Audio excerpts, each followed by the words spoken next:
Okay, I think everybody's here. So shall we call it to order? And do we have any observers here? Okay, no, we're right. I can introduce, we have John Schultz from Schultz Yeah. Nut, and He's not an observer. no, he's a guest of ours. Andrew is on, he's probably he doesn't have to be there. Okay, fine. Next is the approval of the regular closed and annual meetings of May 11th. Does anyone, we have a motion on all three to approve? So Second. sorry. Okay, all in favor? I think we have to do a roll call vote because we have remote participants. Well, I was gonna ask them individually, but the rest of them we don't have to do. Right? Just raise their hands. I think technically roll call vote has to be for the whole board. For the whole board? Yeah, sorry. Okay, stop now. Yes. Is Vera on? Yes. Yes. Okay. Mary? Yes. Michelle? Yes. Yes. Yes. Yes. Okay, that passes 7-0. Review of the closed session minutes. There's a whole lot of them. Richard sent a memo that lists them all and the reasons he has for either keeping them open or closing them. And I'd like to go through that first. Does everyone have that memo, or can you get a copy of it? Yes. Okay. You want to do the closed session? I don't think it's, Okay, we can try, and then if we can need try. to go into closed session at any point. okay. The first two up there is the approval of retirement incentive for a particular named employee. To me, that's something that's private between us and the employee, and I don't think that should be open. Anybody else has any views, please state it. I just want to point out that it's not, there isn't a particular employee name. It's more of a general conversation about retirement incentives that were eventually approved by the board later in August. It's, Okay, yeah. so that's between us and the individual employees. Anyone disagree? Okay, that will remain closed, but next one, January 12th to 11. The board acted naming an individual in private session. And the employee has passed away, and his medical condition was mentioned. Again, that's something I think that there's a level of privacy there we ought to respect. I would prefer to keep that closed. Anyone disagree? Okay, seeing none, that will remain closed then. The next one, keep closed its minutes, detail personal health related information. I agree. Does anyone think that should be open? Seeing no one, that will remain closed. Okay, the next one relates to the IMED account, and that we're not going to pursue litigation. And as far as I'm concerned, it's fine that we open that. Anyone have any objections to that? Okay, can we have a motion to open June 8th, 2016 and January 11th, 27th? So, Second. Second. Okay, all in favor? We'll start with Mary. Yes. Michelle? Yes. yes. Yes. Yes. Shabnam? Yes. Vera? Yes. The next are 5 of them.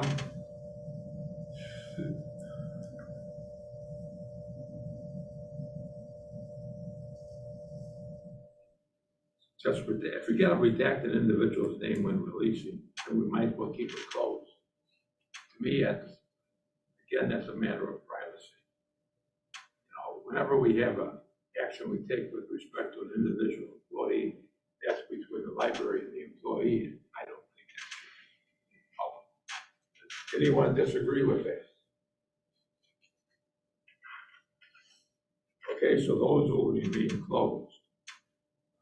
June 14th and July 12th, 2017. I agree it should be closed for the reasons stated. Anybody disagree? No. Okay, that stays closed. December 13th, 2017. And again, it's a personnel matter. I think it should be remain closed. Anybody disagree? Okay. May 9th, 2018, May 2019. This concerns the director's performance review and salary consideration. The salary is public, so I would say that should be open. Anybody disagree with that? Okay, so that'll be opened up. Do we have to vote on that? Yeah, we should. Okay. Unless you want to save the rest, we can. Well, let's get a motion for May 8th, 2019, May 9th, 2018. We have a motion to open those up. So, Second. Second. Okay, all in favor, Mary, Yes. Michelle? Yes. yes. Yes. Okay, Shabnam, Yes. Mara? Yes. The next one, this is just the candidate pool, and discusses interviewing the candidates. As far as I'm concerned, we've made our choice, and that can remain open. Anyone disagree? I have a concern about it, on both of these, actually, only in the instance that they are naming all the candidates. And I think that we could be a little more sensitive about that, in the sense that unless we have to name all the candidates, why? There were four, let's say there were four candidates, this one was chosen. Because I think that they're just comments that I received from community members who had a spouse or someone else that applied and was not chosen, and they're still thinking about it. Okay. How about we redact the names of all the candidates who weren't selected? That'd be great. Okay, I agree, you agree? Okay. as long as the names are Okay, so we have a motion that we will redact the names of the candidates not selected from the October 29, 2019, September 9, 2020 meetings, closed meetings. And can I have a motion to open them up with that caveat? So move. Okay, second. Second. Okay, all in favor? Mary? Yes. Yes. Yes. Yes. Mary? Oh, yes. Vera? Yes. Yeah, no. No? Yes. You're right, Shabnam. Yeah. Okay. What was May 28, 2020? Remember? Just 1 second.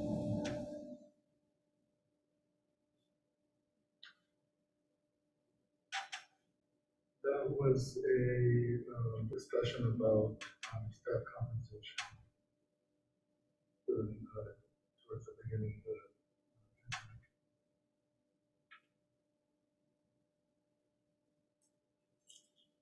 Yes, May 28, 2020. I would keep that closed. They know what they received. But what the discussions were is for us. Anybody disagree?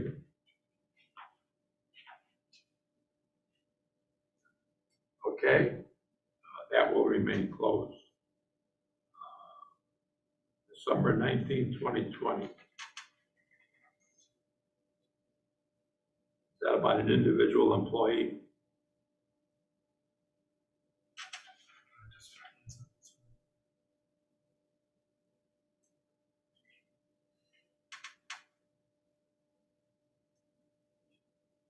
This was regarding a general discussion about the appointment of a trustee vacancy. It wasn't, no names were listed, it was just mentioned the a former trustee who resigned. Okay. I have no problem releasing that. Does anyone have a problem with that? December 9th, 2020. Okay, can I have a motion to open December 9th, 2020? Anybody? So moved. Second? Second. Okay, Mary, Yes. Michelle, Yes. Jean, Yes. yes, Yes. Mira, Yes.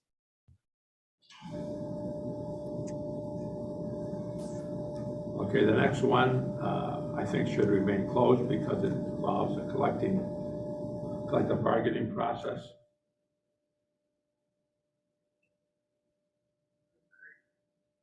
And same with the 8th listed, beginning February 10th.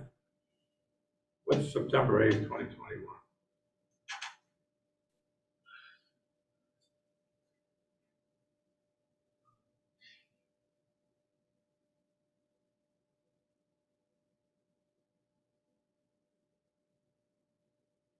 This was regarding a patron comment and regarding my performance. So the trustees discussed those comments. So we have to keep those close. I think we ought to keep those closed because as I recall, this patron requested privacy on that. Agree. So we should keep that closed. Okay, and ones relating to collective bargaining, do we all agree that should remain closed? Agree. Yes. Okay, last one.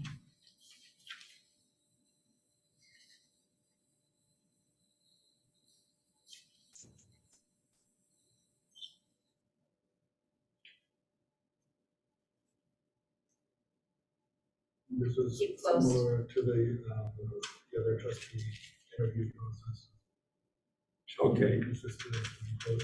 should we redact the names of the non-winning applicants? Yes. Okay, then that, need a motion to open January 12, 2022 on the condition that the names of the non-winning applicants be redacted. Just before everyone votes, I just want to clarify that the audio recordings will still remain closed until the board reviews that later on. Yeah, Just to clarify, the January 12th meeting, there's actually 2 pages on there. I think we had one closed session for one piece of it, which was the board vacancy, trustee, and then there was a second one. Yeah, it's just right about collective bargaining. okay, well, collective bargaining should remain closed. So on January 12th, we're only going to open, we have a motion to only open the portion of the closed meeting relating to the interview of the candidates for the trustee position, and that the names, with the condition that the names of the non-winning applicants be redacted. Okay, do I have a motion to do that? Okay, second. Second. All in favor, Mary? Yes. Yes. Yes. Yes. Yes. Mira? Yes. Shabna? Shabna? Yes. Okay. Now we're approving the destruction of the auto recording of the closed sessions. Does anyone disagree with destroying the audio recordings? We have written summaries of those meetings. Okay, Okay, can I have a motion to destroy the audio recordings of those closed sessions?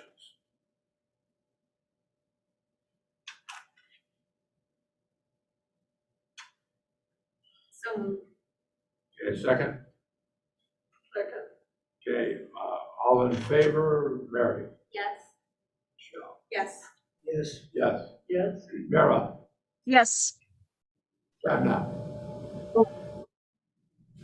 Yes? Yes.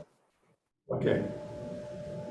Next is approval and destruction of the audio recordings of the open session minutes, and we have minutes, and those are public, right? Okay, so can I have a motion to destroy the audio recordings of the open session minutes? So moved. Okay, second? Second. Okay.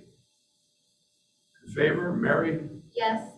Yes. Yes. Yes. Yes. Shabna? Yes. Michelle? Mira? yes, Okay.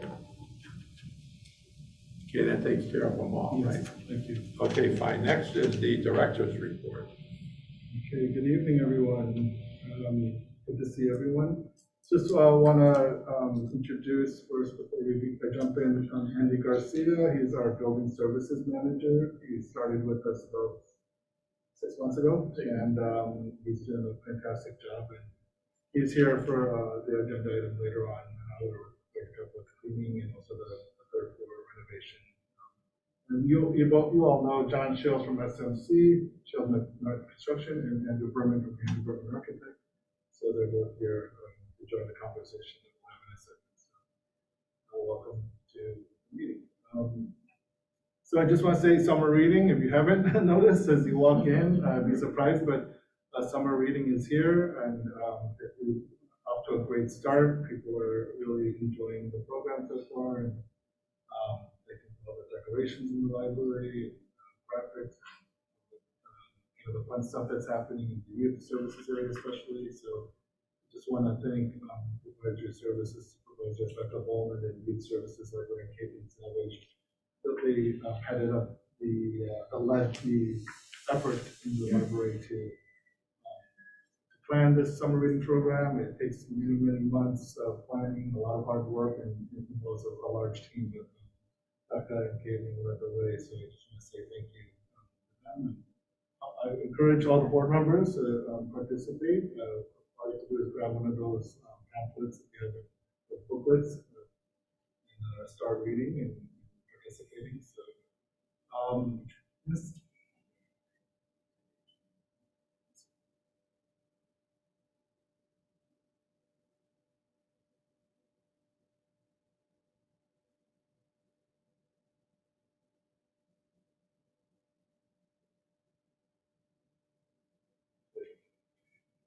Is it a good find?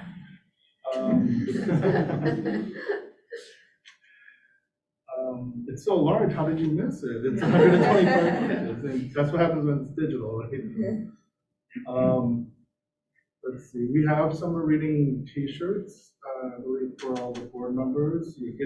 Most people have to wait until completing the program. I'm gonna trust that you all complete the program. I think we did all of that with just the board package. Yes, But it exactly. completed our summer reading. That all adds up to hours and hours of Right. meetings, so that's a good point, Michelle, okay. But I encourage you to wear your shirts around town. If people ask, where'd you get that great shirt, you can tell them about the summer reading program and help us help get the word out.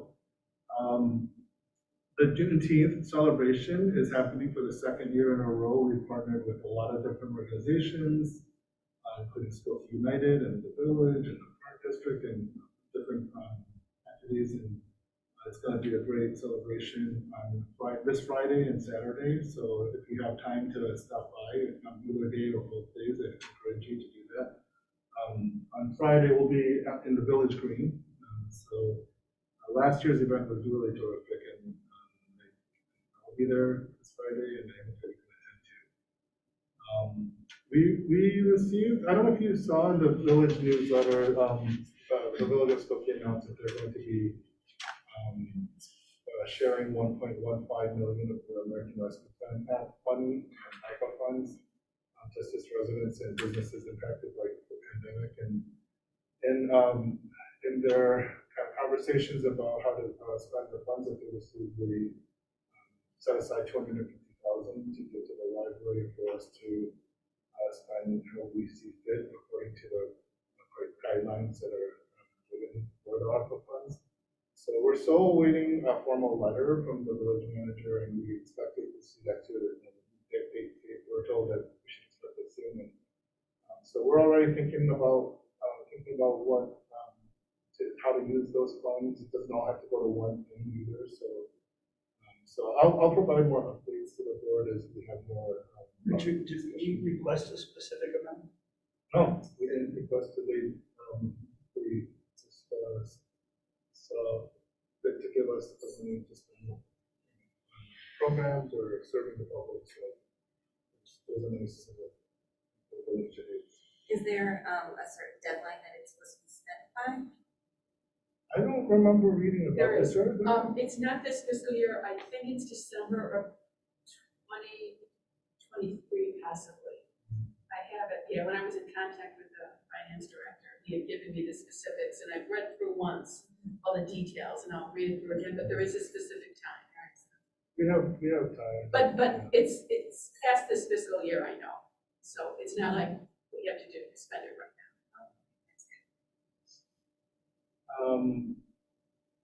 Or the strategic planning process is continuing. I don't have a big update on that.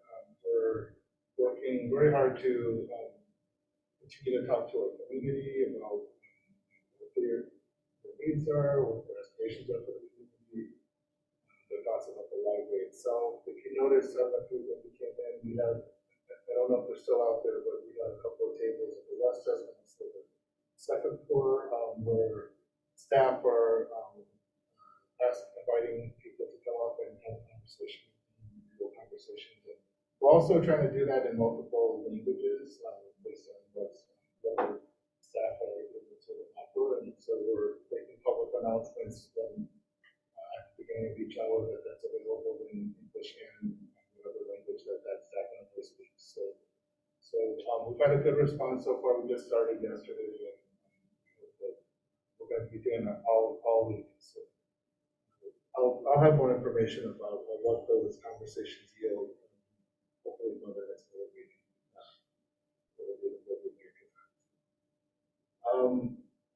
Just a note, I'll be in DC next week, going to the one place that's more humid than Chicago. So I'll be presenting on a panel. Amy Kuster, our Learning Experiences Manager, is the incoming president of ALSC, the Association of Library Services for Children, which is a really big deal. So I know she's already working hard for that role, and we're proud of her. Lynn Pearson will be attending to participate on a panel, an advisory-related panel. Becca Boland will be attending to promote IREAD, the summer reading program of the Illinois Library Association. We have a community engagement staff member, Leslie Lopez Holder, who will be attending as a spectrum scholar. So we have a small but mighty group attending the conference. That's pretty much it. The last note is just another advisory committee that has asked to join and accepted, and we'll see how that goes. Any questions or comments on the director? I have a few. Just the summer reading, I just wanted you to know that coming from my daughter who's in elementary school, there was a big push for the summer reading program. She came home very excited. So I just wanted you to please let everybody know that the word is out and the schools did have a big push for that. So I just wanted you to be aware of that. And then I did have a question about the strategic planning process. How are we, and maybe I missed this somewhere, but how are we involving our patrons, I guess, in gathering information or having representation from them other than, kind of the stands that we have to chat with someone? Is there a more formalized Yes, process for that? absolutely. We, during the month of May, we did a lot of community conversation groupings of people and different ways, invite people to participate in those conversations, have open invite kind of conversations to like library events, basically, where conversations were facilitated by our staff. And we had good response from that. We had community leaders come in for community conversations, strategic planning conversations, and facilitated that one well as well. And then we also, this year we're trying something new, and we normally don't do this, but we tried an online survey. And people can fill out the survey too. We did a survey. I think we had over, honestly, 4,500 responses. We were expecting a little less than that, but we were hopeful. It actually exceeded our expectations. All of that data will be compiled by a data coordinator, and that's a lot of comments and kind of ideas to sift through, and she's really good at identifying the common points, the most mentioned points, and kind of working out the themes that emerge from those. And then the last comment I just wanted to say is that, now that my time here has been over a year, so I feel like I've got a better grasp of an understanding of the leadership and what happens here at the library. But I just wanted to say that I'm very impressed by the amount of opportunities that our staff members, you included, that go above and beyond to participate in professional organizations. I think that really shows leadership amongst the other libraries. It kind of sticks us out and builds that reputation, and I know that takes a lot of time. So I just wanted to say thank you to all of our participants who not only present but attend, and then are on boards and advisory committees, because that's a lot of extra work, but it shows your professionalism and your going above and beyond. So just wanted to Appreciate it. I'd like to piggyback on that, because the first thing that I thought about was, does the board president ever write a letter just saying thank you on the stationery, and just something that says that the board recognizes all the things that the show is talking about. It doesn't have to be any big deal. Just, it's nice when you get, the president of the board signs a letter to you. That would be very nice. Yeah, we try to celebrate each other in-house and recognize people. We'll get together on But yeah, thank you. Okay, any other questions or comments on the director's report? Okay, moving on to the bills. Questions or comments there? Yes, I have one. The Ansel Glick bill is about $15,000 a month. Is that mostly labor relations? Yes.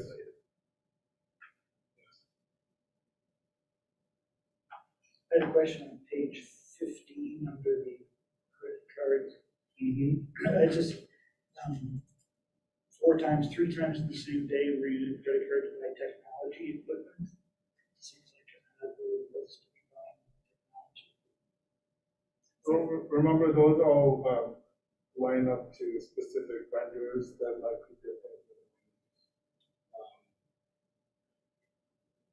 I'm not sure I understand. But I'm curious what kind of equipment Oh, we can. through Amazon on March 16th, for $89, and $1,200.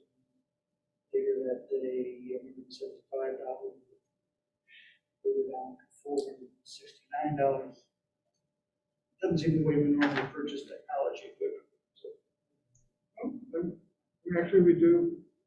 It really depends on what it is, but we do purchase a lot of things through online vendors like Amazon. If we have big purchases that are coming from a specific manufacturer or vendor, then they will be handled differently. It also too is, there'll be one order, PO signed, there's one order. It depends on when they ship it. So the accounts payable person will have one order for say $5,000. This is what we're ordering, but they ship it differently. It hits the bill differently, and then she has to match that up. So it usually hits our account the day it's shipped, not how we order. Well, that addresses it. Okay. Any other questions or comments on the bills? Yes, on page 10, I think, under technology and network, I'm just trying to understand innovative interfaces. Remember that? Yeah. Go ahead. Only because then I couldn't match it up to the budget, you know? Innovative interfaces are just as a reminder that that is the company that we use to subscribe to basically the backbone software that runs the library, you know, like all of our accounts, patron accounts, our cataloging of our materials. It also helps us facilitate the sharing of resources with through our LinkedIn network. So that's kind of like the main piece of software that we use, and those are all board approved. No, I'm sure, I just couldn't match it to the upcoming budget. If they get this amount, you know, they're getting, what, they're getting $100,000 in this month, and I couldn't make it jive with the amount for the next fiscal year that's budgeted. It's all budgeted for. I'm not sure I understand. This is all built And into I'm the. just not looking in the right place because that's. It's all. It won't be. I mean, it's all under technology or. Yeah. It's okay, I can check with you later. Yeah. I just wanted to bring it up because I had tried. And it wasn't successful. I understand. Yeah. Innovative falls under technology, and that big technology. But I think that. And is that a one-time cost for the year? Yes. Yeah. I mean, and it normally happens at the beginning of the year, which is why you see the technology budget being spent faster than where we are in the Any year. other questions on the bill? Can I have a motion to approve the bills? So moved. Second. Second. Okay, all in favor, Mary? Yes. Michelle? Yes. Yes. Yes. Yes. Vera? Yes. Edna? Yes. Okay, now we go on to the consent agenda, which includes the financial statements.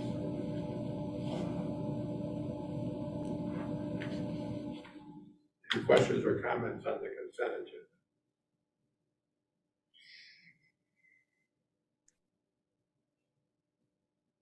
Begins on page 16.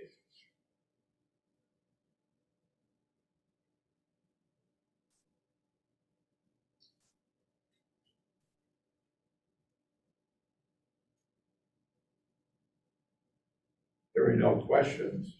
I have a motion to approve the consent agenda. So moved. Second. Second. Okay, all in favor? We do this individually. Mary? Yes. Michelle? Yes. Yes. Yes. Yes. Vera? Yes. Edna? Yes. Okay. Next, we come to the annual reports. And I had mentioned to Richard that next year we should split those over 2 meetings so we can devote a little time to individual annual reports. It's kind of difficult to review all of these at one time.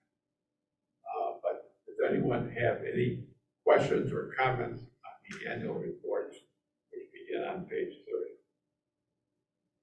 I do appreciate the brevity.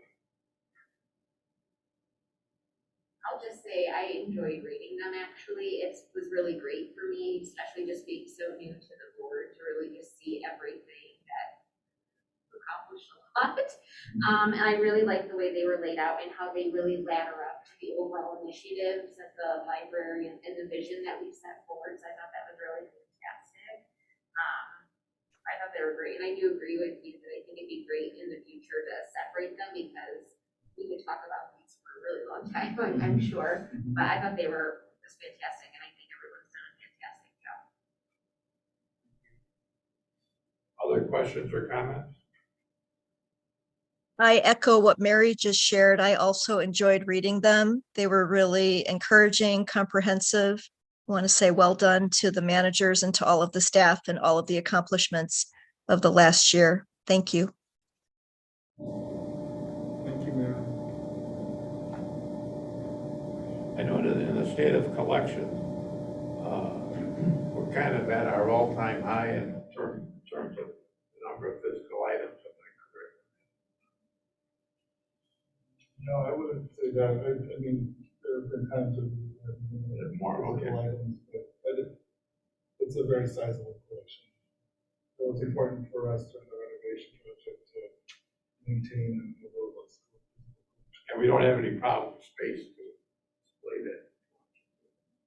I think that the space and the allocation of shelving space and materials throughout the library is worked out really well. The evidence of that, and Mark can speak more to this, is our physical print circulation is really doing very, very well. And it's, even with half the normal gate count, we're surpassing some of the numbers pre-pandemic. So it's a sign that the design of our collections throughout the is actually having the success that we intended. I don't know if you want to say more. Yeah, I would just say that's particularly the case of the youth department, and so in some cases, so much is checked out in certain areas that we're having to add more and more. So you might see growth in the total number of things we own, but also there's more checked out. So there has been plenty of space so far. You could add on that.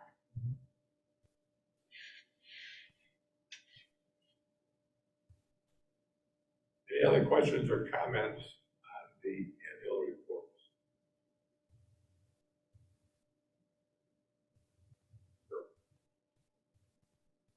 We have to approve these.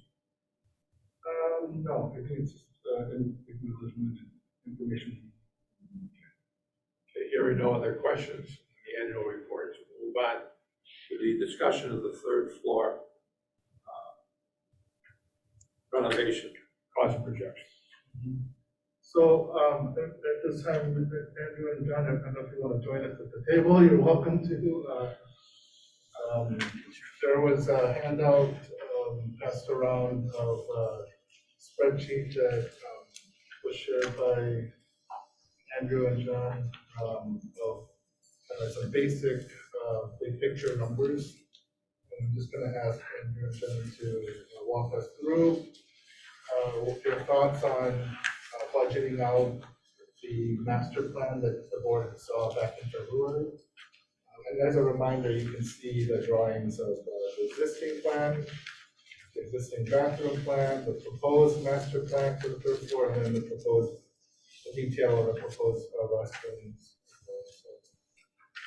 Blythe and I are here also to share more insight about how we're looking at the numbers in terms of the budget for the reserve fund and what might be available by next year if the project were to take shape and actually get into construction. But I thought I'd just let Andrew and John take over from here and just say what they'd like to. Sir? Sure. Well, first, good to see everybody again. Good to see the library full of people. That's very pleasing.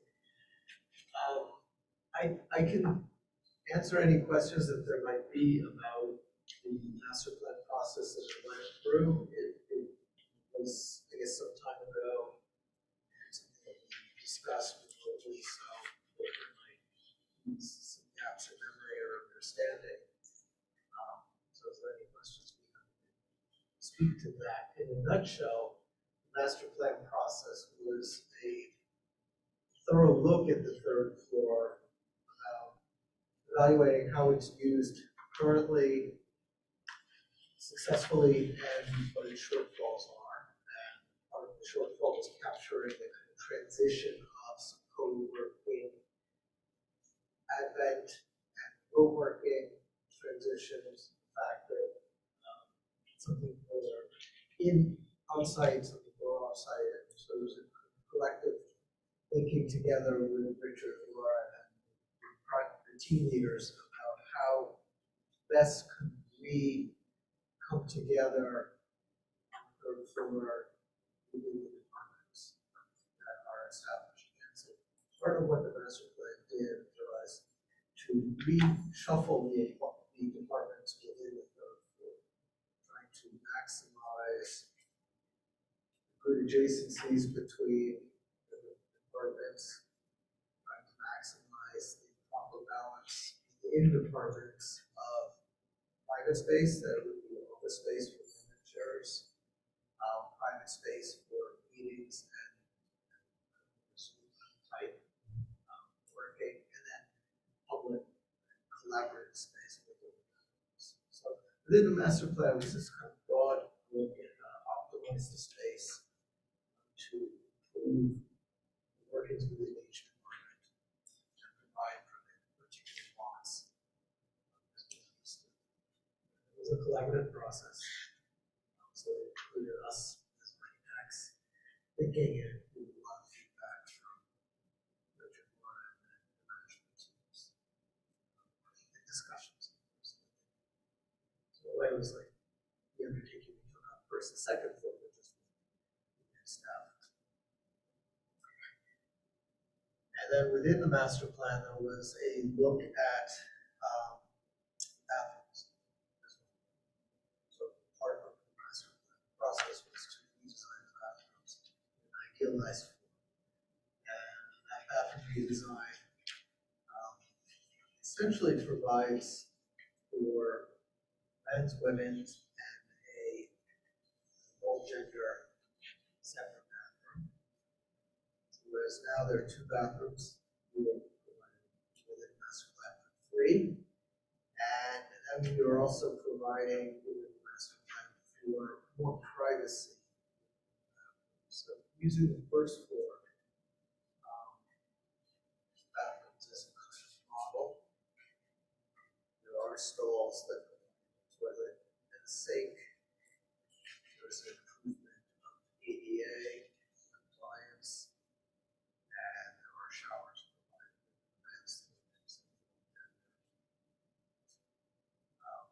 So you can think of the master plan as being full 3rd floor with or without very safe reflects that. And the other kind of column, which is all the way on the right on the spreadsheet, is thinking about what would be the related costs for renovating the 3rd floor without the spatial remodeling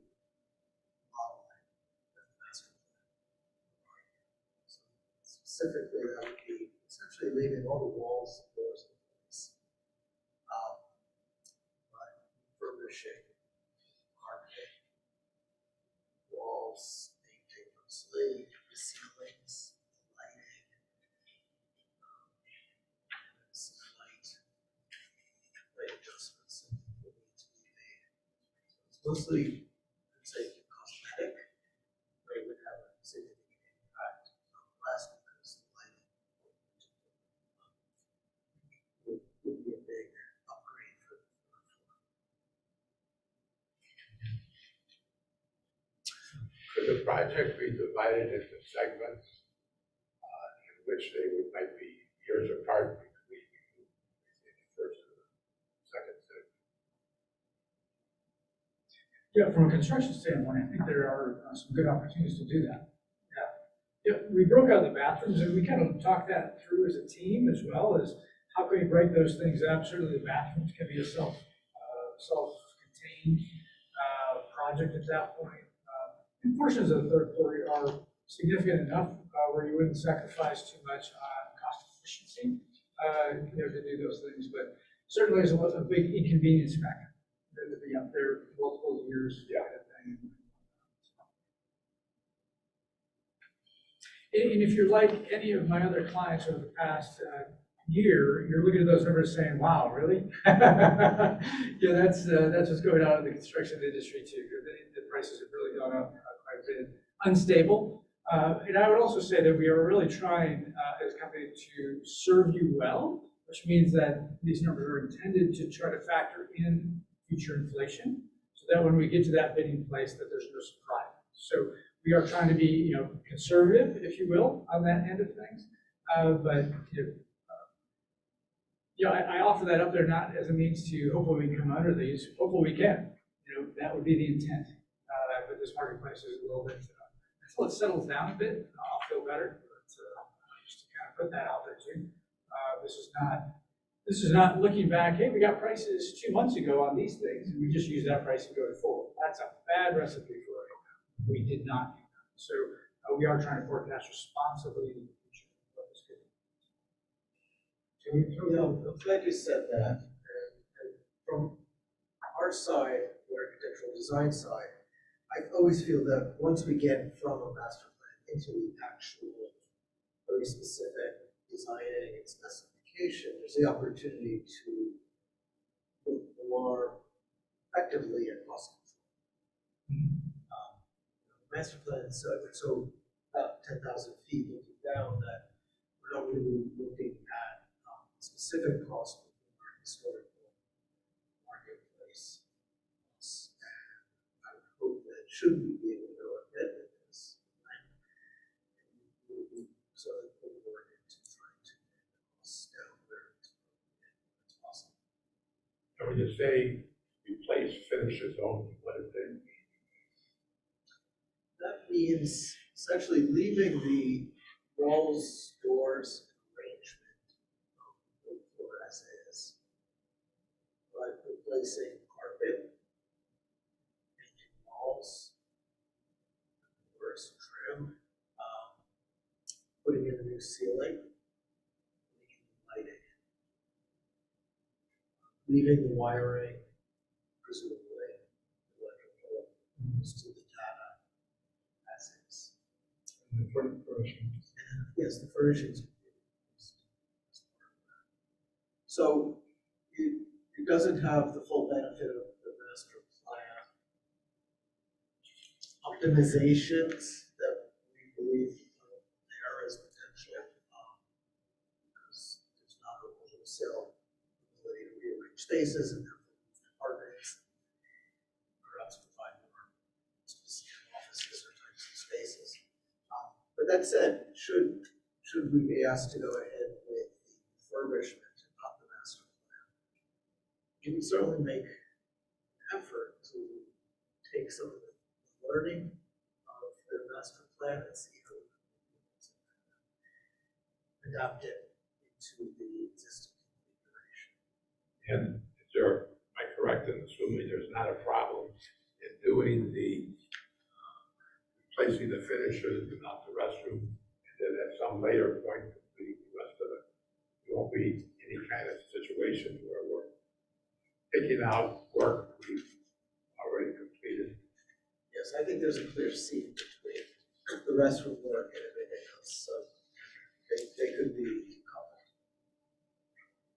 So also for those trustees who weren't here pre-construction for the renovation project, just building off of what John and Andrew mentioned, that during that project, and I'm assuming it would be the same for this project if we were to go forward, after each phase, leading up to the construction, so finishing with the schematic phase, design phase, and then portion of construction documents, John and Children would prepare a revised budget spreadsheet, so that we would have a clearer idea as we move along of what the actual expectation is for the budget costs and what the bids may come out as. And can you just say a word, and not go into really a lot of detail on it, but I remember before we started the renovation project, you and or Josh explained what you do to prep before the bid to make sure that we get some good favorable bids, and good numbers coming back.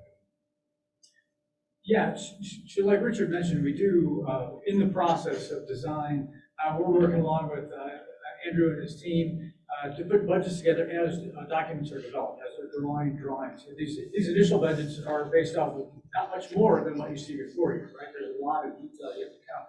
So as that's being drawn up, we're updating budgets to make sure we're still on track. It also brings a lot of intentionality, making intentional decisions about this or that, or materials or function and whatnot. So it's a great process. But then when we get close to the bidding time, we're out actively recruiting bidders to be a part of it. That's one aspect of it, because you're going to get your best pricing. The more bidders you have on bid day, the best pricing you're going to get. But also dividing up the packages of the work into components that bidders will want to bid on at that point as well. So there's a lot of thought and definition that goes into it, in addition to the documents that are drawn by the architect, for us to kind of define those things, make sure it's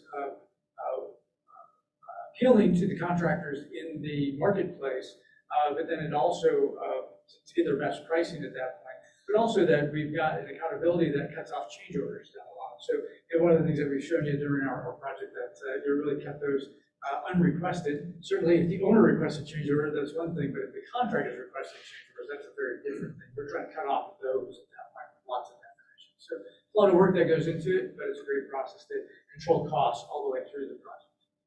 Is that what you're? Yes. Yeah. And on your proposed plan, I'm looking at there's a couple of blank spaces.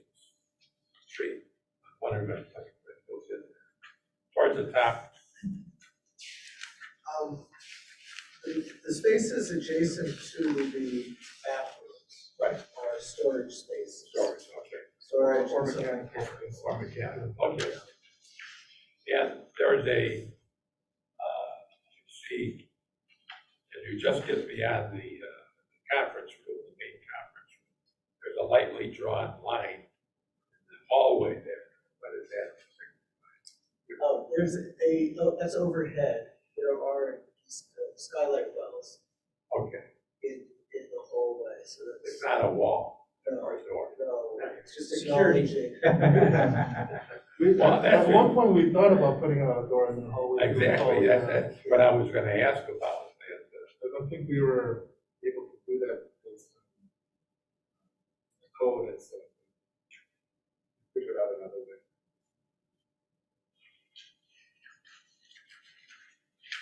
We received, in our packet, Yes. the preliminary budget in March, end of March.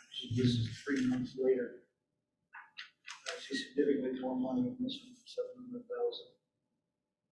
More than the preliminary budget, but they're lined up differently. They're not in the same category, so I can't tell. Is this apples to oranges? Is this all increased costs? Are there extra things you're doing, like restrooms aren't in the March one with? So one that's in the board packet doesn't include has the restrooms separated as an alternate. So that's part of the difference that you see there. Yeah, these numbers really should match up within a few dollars. So for instance, the complete master plan includes the restrooms, but not the skylights. Maybe you're looking at something that looks like this, is that? Yeah.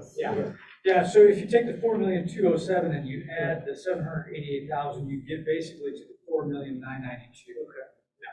But not the skylights. But not the skylights. I think the skylights do not show up in any of these numbers that are unmatched. That's one of those items that I think we just said that we passed on. But we didn't really discuss that at length. This is, we just want to simplify but basically they line Just an aside, how many employees work on the board? That's a good question. Do we know the exact number? Sure, we figured that out at some point. Somewhere between 70 and 80. We got a good portion of our staff. Then how many on staff do we have? Regular. About 100 and, if we're fully staffed, about 160. Right now, I believe around 155. Yeah. I mean, if staff aren't working on the first floor, the workroom and the CD clean engagement office, kind of building services, then chances are they're. And not all staff, have office spaces that they regularly go to because they might be part-time and the nature of their job.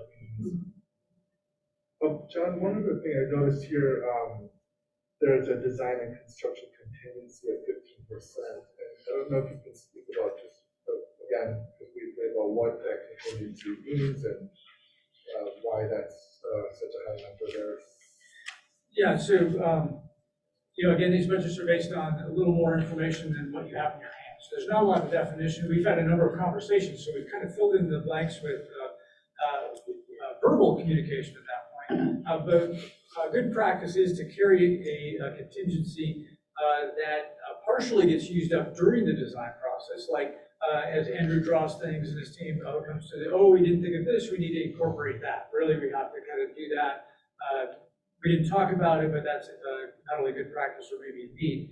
That's a good part of that, but then as we went through this last project, we carry some contingency into construction, so that once we take down walls or open something up, if there are some surprises there, there's money built into the budget to take care of that. Any unused contingency just remains with the library. So that's really just a planning function. And right above that, there's an escalation factor, just trying to factor in kind of the inflation that's taking place. That's about what we are figuring for about half of a year's worth of escalation. And then a phasing factor for 2 phases. Splitting things up, there is a cost associated with that. It's not usually huge, but that's why we put a number to that. That's just kind of a coordination thing, maybe to store materials off-site because we don't have on-site ability to do it in a project like this, assuming staff, maybe half the staff stay up there during construction and the other half don't. Those kind of things that factor those in. So those are some built-ins for some basically unknowns at this point, just to be responsible in our budget. And if I'm not mistaken, I think the final number for construction contingency at the point of the start of construction for renovation was closer to 7%. Because we were kind of more confident in the number, less changes at that point. Yeah, 7% is kind of a common number that we would recommend to take into construction. Something like this, now if you're looking at more of the finishes project where it's a little less invasive, maybe that comes down to 5% going into construction because there's it's a little fewer things being exposed. And this is another question I didn't ask this before, I don't think, but I remember having conversations about the renovation project and talking about how over the course of a building's life, it's actually a very good idea to have a renovation that opens up things and is more invasive so that you discover things that may need to be addressed but you couldn't see before and we would have never seen, if we haven't been open things up. I don't know if you would say the same about the 3rd floor. It's a 20-year-old floor. So at what point do you feel like it's a good idea to start opening things up a little bit to see if things are really good? Yeah, it's a good question. I don't know that I've ever thought, you should do this every 20 years. I've never thought kind of in that realm. Certainly the older it is, the more that's a good thing, right? There's things that get exposed that you would never see before that, that you really need to address. Kind of like a cancer, right? The sooner you address it, the better off you'll be. But that addition's 20 years old? Yes. 21 years old, something along those lines. Yeah, 21 years old. I think anything structurally that would come out, I think would probably would be available by now, right? If there's movement, if there's things like that. Certainly it doesn't show up on the outside of your building, having looked at that myself. So I wouldn't expect anything, but you never know until you do it. Andy, did you want to add anything from what you're observing, if you observed over this past 6 months of the 3rd floor condition? We've talked about the pressing needs of the flooring. You can see we are talking, so probably the restroom or the bathroom, it is a different project, somehow makes sense. We not involving the whole rest of the floor. And of course, it's a big difference to do the whole project or only the cosmetic, carpet, painting, lights. So those are the different options. It's a big decision. You go one route or the other. Both of them, I think, has pros and cons. You do the whole thing, in the bathroom, you know, it's gonna be there 40 years, then you don't have to worry. If you only do the cosmetic, well, those bathrooms, sooner or later, will have to be addressed. And it will be going back to architect, permit, project, materials. So they don't going to be more expensive if you divide it. I think one of the not concerns, but just kind of fundamental questions for me on this project is if we choose to go the route of replacing the finishes only with or without the restrooms, and save on costs, will we regret in the future not taking this opportunity to really maximize the functionality of the spaces? So, but the thought of waiting and just kind of tackling the whole thing when we are maybe build up our reserves more or whatever is also problematic to me because some of the things like our flooring upstairs. I mean, I think we took a tour upstairs, so we know the condition of the lighting and the flooring, especially. The furnishings, we have like peeling laminate and tables and glass and stuff, and we no longer have any more components to build or modify new old existing cubicle structures to components. If someone new comes in, like we would have to buy new furniture at this point because we can't like scavenge other places and build new or modified seats. So these are just some of the kind of like what we're trying to weigh, and like this is why we're bringing this to the board to get a sense of where the board is at. No approval is being asked for anything right now, and if the board wants to request additional information or or just wants more time to think about it, that's fine too. But if you do have a sense of individually or collectively of like how you want us to proceed with this potential project, that it would be helpful at this point because we've kind of gotten to the point where we have to either go one way or another. How do you plan to finance? So let's talk about the finances. Blythe can jump in here too. We have I believe 7.3 million in our reserve fund right now, and we in our finance policy it states that we always try to keep 5 months worth of operating expenditures. So if you on the high end of that is around $5.4 million. So more realistic kind of number is closer to 5 million or even a little less than 5 million. But if we max out our operating budget expenditures for an entire year, it would be closer to about 5.4 million. So if we just use that number, then basically that means we have about 2 million to spend in the reserve fund. Now later in your agenda, you have a recommendation of transferring money from the operating fund to the reserve fund of 1.5 million. So really, you can think of it as if the board does go ahead and do that, then we're thinking about 3.5 million. That is above and beyond our what we'd like to keep for a rainy day and for future construction, even if we're replacing a boiler or chiller or whatever. So that's kind of where we're at financially. It doesn't cover, as you can see, 3.5 doesn't cover the complete master plan. It barely covers, the projected number for replacing finishes only, including the restrooms. And it certainly would cover replacing finishes with no restrooms. It's also, keep in mind, we had talked about possibly starting this project in the beginning of 2023, which would require us to go into bid late this year, and I don't think that's possible anymore because we haven't done the design phase and the preparation of the construction documents. Correct me if I'm wrong, because it's more realistic to think further down the line in 2023, or okay.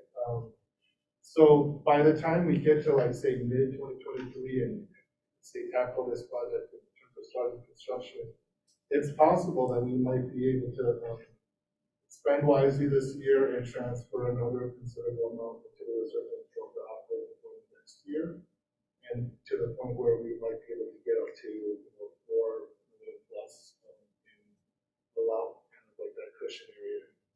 hope that makes sense. Bud, do you wanna, did I capture that Yes, you correctly, did. or, okay? You did, you did.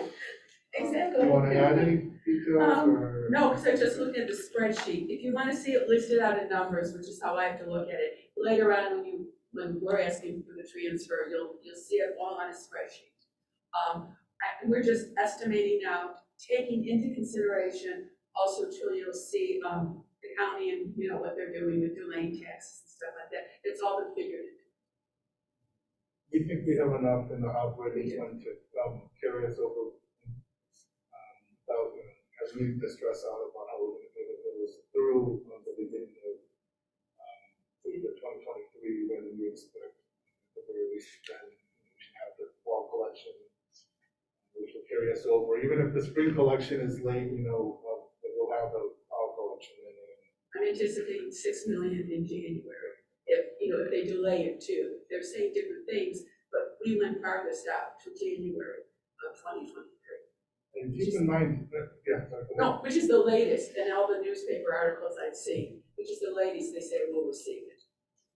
One more comment about this, keep in mind that even if a disaster happens with the county and they really can't get on the bone and deliver us the funds by January 2023, even if we get really, really tight with our operating fund, our finance policy does allow us to basically borrow money from our other account, our fund, which is a reserve fund, and transfer reserve fund for operating expenditures in an emergency situation. So that's another reason why we like to keep that 5 million in reserves and not mess with that number threshold, because we don't want to be in a situation that unfortunately, a lot of public taxing bodies are facing later this year, when they don't have a reserve fund, they can't pay the bills unless they can borrow from the municipality or whatever. So we don't want to ever be put in that situation, which is why we conservatively handle our finances, so we're not in that and tackle big projects like the renovation of the floor or replacement of the roof or what have you. Just thinking about ultimately the total cost. I'm missing furniture. Are we redoing, are we reusing the existing furniture? No, we wouldn't. F and E in the, that's what is the furniture? The fixtures, Furniture. and equipment, yeah. So there's a line, FF&E costs about, 1, 2, Two. 3, 4, No, it's- 5 up from the bottom. I didn't look at, I didn't see it. Oh, it's all right. Oh, it shows up on this one as well, so, yeah. That's what FF is, sorry. Insider jargon, that's. Yeah.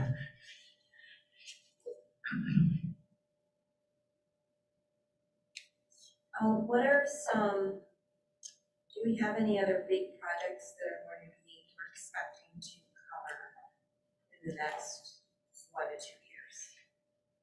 Yeah, I mean, the good news is that not really, because we already have elevator upgrades. That was a big one. Yeah, that's accounted for in our projections. Obviously, the roofing project was a huge success. We completed that way under budget, by the way. We were projecting 2.5 and we did around 2.1. So that was handled really well. We have a repaving project planned for this year. We're still waiting for the village. Remember, we're tacking onto their project, like village-wide paving project. So we're waiting for numbers and that to be put out. I'm not sure if they put that out yet, but we're waiting for the village about what those figures will be. We're counting on that. Attacking the first and second floor with the renovation did a lot. That was a big portion of our future costs, and we took care of that. Andy has shared with me that at some point we might have to do some work with one or both of the chillers. That will be at some point. We just don't know how imminent that is. Obviously, with the boiler and everything, but we have that SMC building plan, and it's all spelled out over the course of the next 10 years. You have it with you? I do have You just carry it around with you wherever you go, yeah. Everywhere I go.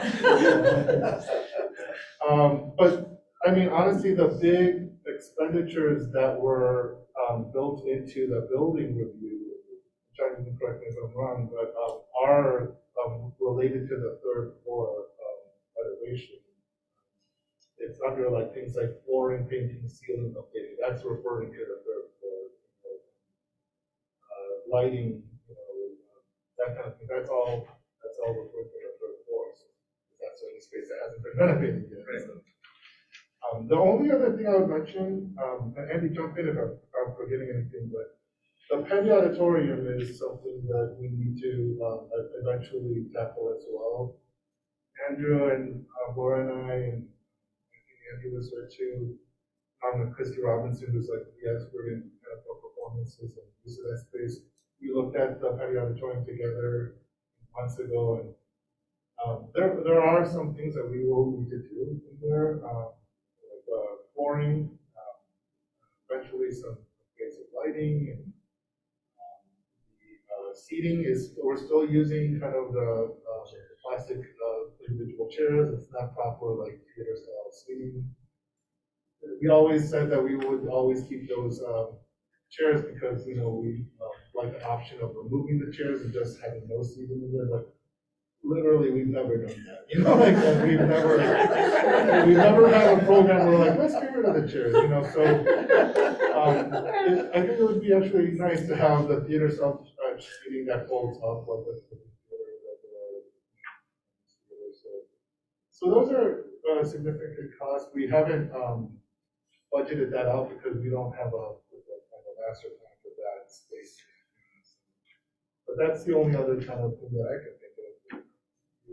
Anything or? No, yeah, could be the auditorium, Yes. and down the road, all the mechanical equipment, chiller, boiler, but we don't know. For now, you can say 10 years, 10 years, we should be okay. Again, you don't know because mechanical equipment can break anytime and if major repair that we expect. Just like We have an HVAC unit in the third floor as part of the IT room. It holds a server room in the TV area, and we know for sure that we need to replace that and find another solution. It's a end of life, and Andy and Mark Katz, our team manager, that's a high priority for both of them. They're having conversations about getting that out and listening. So I don't know the exact number of what that's going to cost, but we will do that as well. So probably in the next few months, maybe we'll bring the board something to put up there. And the windows all stay.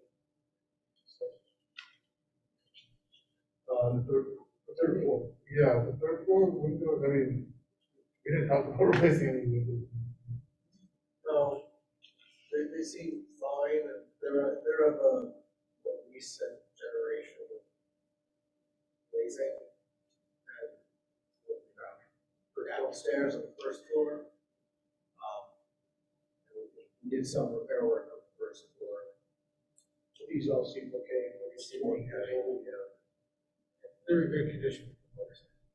If any windows are in question, it's the first floor windows, right? If those are the next ones that will need to be replaced at some point.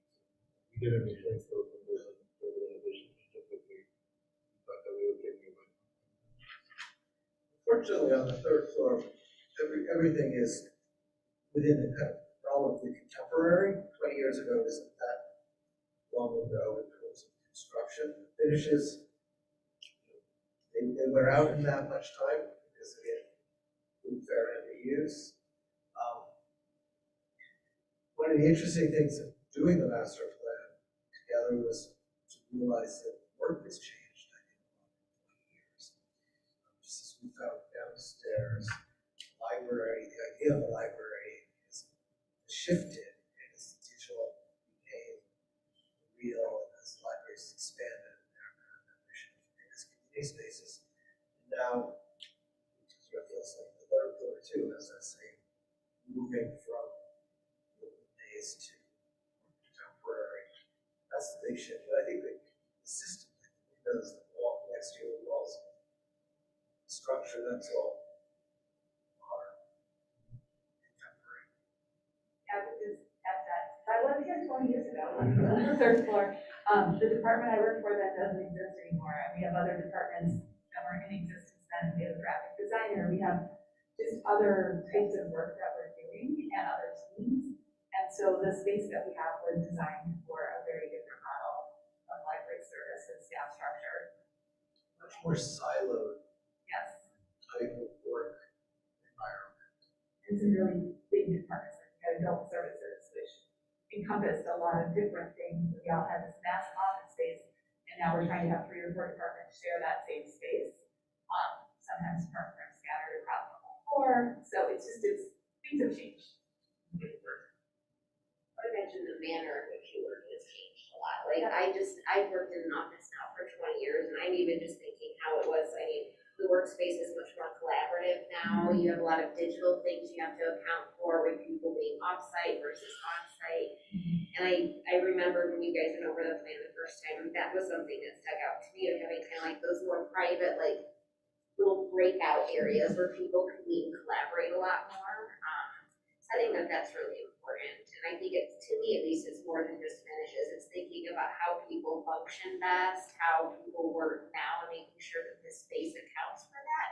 But also planning for what it could be like in 5 or 10 years. Like, do you plan to grow your staff anymore? Would the space accommodate that? And just making sure that not only is the space needs to be adaptable as well. So that's the key word. That's an excellent point. And I have thought about that. I mean, I don't, because of our budget realities, I don't anticipate growing our staff exponentially or anything like that. But within each department, or it's totally possible that, you know, like another role needs to be added and we can make room for that, you know, that person. And, but I guess I see it in the same way that we did, you know, we working with architect and manager designed the entire first and second floor.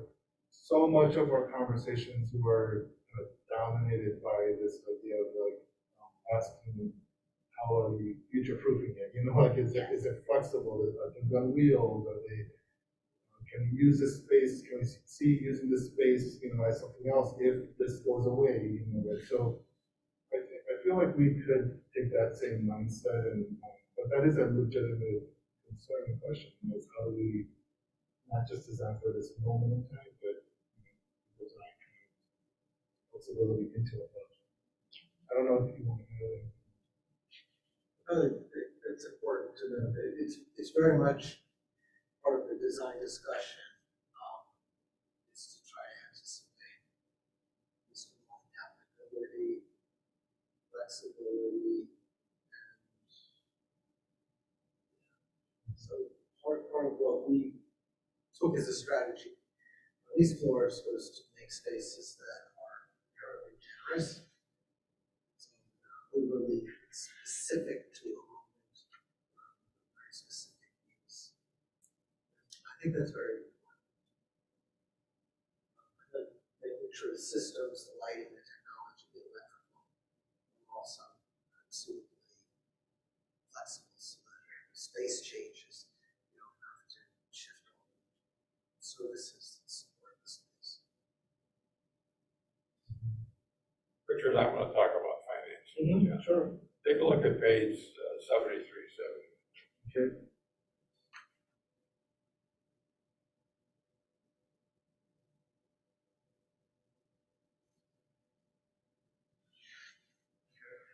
Okay, if you look down at the bottom, it says estimated reserve balances as of December 31st. Wait, 73? You're talking about the 70 page? Well, it's on my thing here, it says 70. Okay. Yeah, are you looking at the transfer memo or? Oh, I see what are you looking at this page? Yes. Yes, okay, it's page 70 in my packet. Okay. It has estimated reserve balances as of December 31st. That's assuming we transfer the beta in the end. That's 8.433. We need to retain 5,174. So we can cover ourselves for 5 months. Roughly 5 1.5 million. Okay, and if I subtract that from 8,433, I come up with 3,259,000. Okay, and I see the cost is 4.9 million. Where are we gonna get the rest of the money? It's possible by the time we get to the construction, we can plan, if the board wants to move forward and we know that's the number we need to hit, we can try to plan to save some funds and transfer over from operating fund to the reserve fund again in 2023 after the fiscal year one. So like this year, we're recommending 1.5 million to be transferred over. But our collections are, what we think they will be by the end of the fiscal year, and our expenditures, what we think we can do, it's possible. If that's our goal.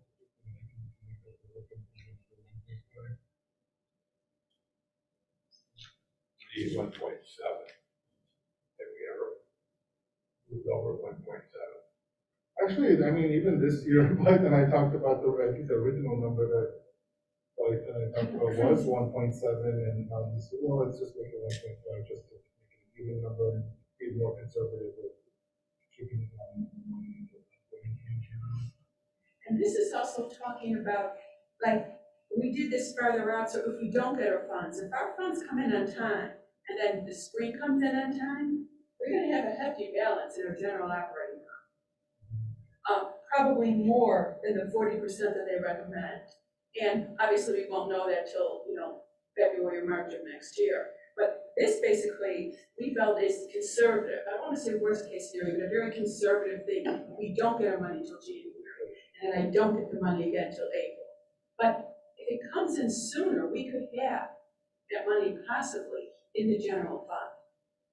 That's, yeah, exactly. Possibly. But Blythe and I like to think in Like to terms go of conservative. conservative thinking in terms of budgeting and cash flow analysis. So that's why we should prepare Presented page it this 7. way. We're not assuming anything favoring us. We're assuming things will not favor us and then still be okay. This is Mira. I am listening intently. I don't have the benefit of everything that you're all looking at, so I'm trying my best to follow the conversation, but it would be very helpful to me if we could see some of these different scenarios written down, projected out. Sure, and we can provide more Blythe can work with the cash flow analysis of the reserve fund, factor in a number of different possibilities of transfers over the next 2 years, this year included. See, how close we get to some of these projected numbers. We can have that for you by next month. Would be helpful. Thank you, Richard. Thank you, Blake. When would you anticipate initiating construction? That's a good question. John? Andrew? Well, I think what you're asking for, after approval, how long will it take to get the construction? Right. So design-wise. He dictates more of the pre-construction, and I dictate more of the construction.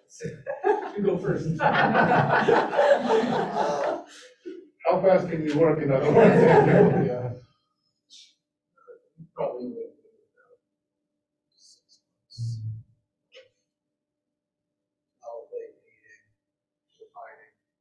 Is that 6 months, that's including preparation of construction documents? Is that 6 months leading up to the point of getting a? No. I think the 6 months would be the design phase and then a period to kind of establish your own budget and project that you need to do the construction documents. That might be another 3. So then we're into possibly kind of April of 2023, and then John, in terms of, and we've always talked about trying to hit the beginning of the year, the winter, to see how favorable construction bidding numbers for us. We don't want to compete with the schools and all that later this summer, so. Yeah, actually, fall is a great time to be bidding. October, November, December.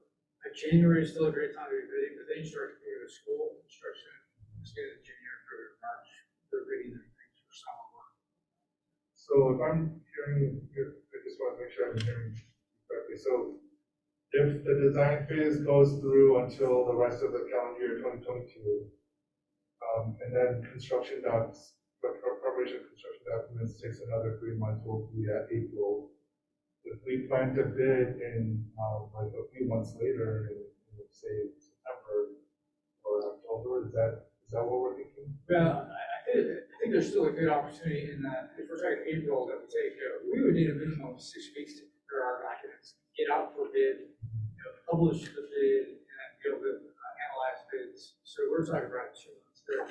But what we would do, we would recommend that if we are bidding in that springtime, that we're making it very clear that the construction won't start until September. Okay. So we get out of your summer reading program, that's the benefit on your side, but you're also not in schools. So you can still get some favorable pricing on that side. So I think there still is a good time to be bidding in that April-May timeframe, as long as it's known they're really not gonna start construction until September. Okay, or the alternative is if we're not ready by then, push it to the fall for bidding and start in the winter of 2024. Yeah. So there's like 2 kind of possible windows. We're playing this in. Yeah, and I'd also caution right now, availability of materials really is impacting schedules. So you're gonna go back to the processing of that, right? Bidding April, May, and starting in September is really a nice time frame because securing materials through those summer months. You probably need 3 to 4 months to secure those materials. The last thing we want to go up to the 3rd floor, demolish it out, and then not be able to get very far. And then there's a gap in time waiting for materials, right? Nobody's gonna like that. So we're gonna want to make sure that we got a good head start on getting our materials out in hand or close to in hand before we really start construction. But I think that's really good expectations. What if inflation continues? Are we building into these projected costs? I mean, how are we building in that possibility? Yeah, that's a great question. The budgets that we put together in March really kind of pushed us out, assuming that we were going to be bidding late this year and then starting next year. That's kind of the assumptions that we made. So if we're pushing that back, I'd have to factor in more, probably another 4%. Current rates, 4% inflation for the 6 months of time frame. So bidding. So when we're putting budgets together, we're trying to hit a time frame of bidding. And once the bids are in, the price is locked in, right? So there's more inflation on that. So yeah, it's a fair point that current standards, I'd be anticipating another 4% on top of it. Hard to predict the future on that stuff, but we want to be conservative. Richard, when you and Blythe create some documents for us with projections, it would be very helpful if we could see that scenario as well. Yeah, thanks, Mary. I think we can do that. I mean, I was looking at John, if you can rerun the numbers based on kind of this new time frame, we can plug those in. Okay, Richard, I think what we need from you, and from you folks, is the revised estimate based on the new timetable. Okay, and from you is specifically how we're gonna pay, where we're gonna get the funds. Okay. We'll come up with some possible scenarios and plans, and then we can have the discussion and stuff. Yes. Good. That's completely fair. Everyone agree? Okay. Anyone have any suggestions as to what else should be done by Richard?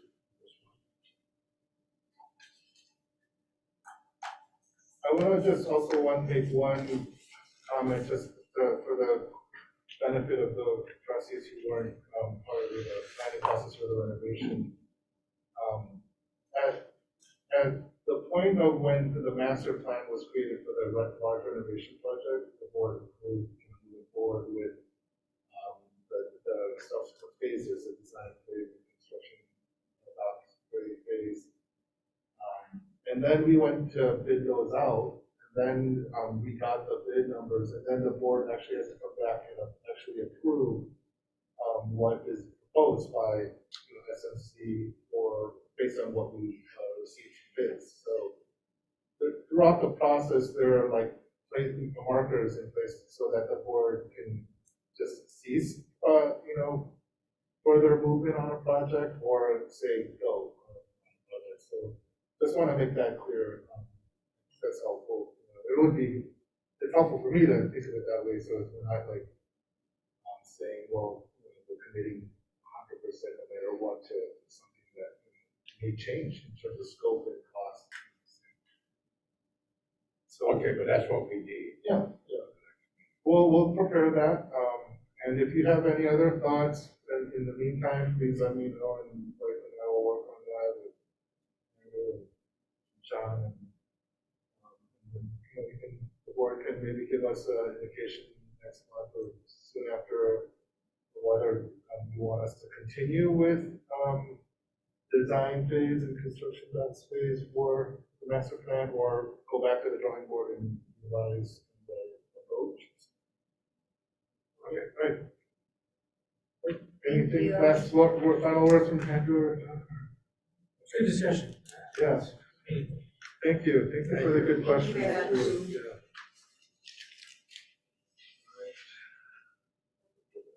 Andrew, are you doing any more libraries? We have a library in Manhattan under construction right now, which is great. Very interesting, and just did a concept plan for a library in Connecticut.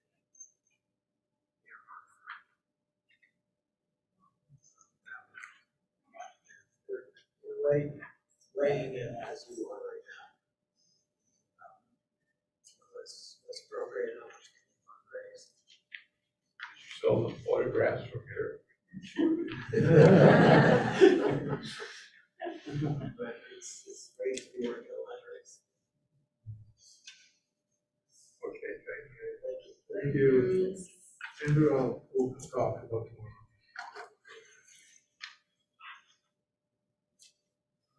Thank you. Thank you.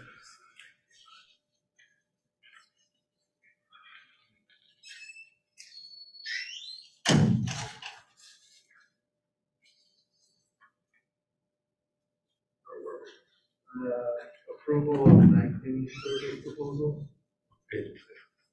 I have page 53.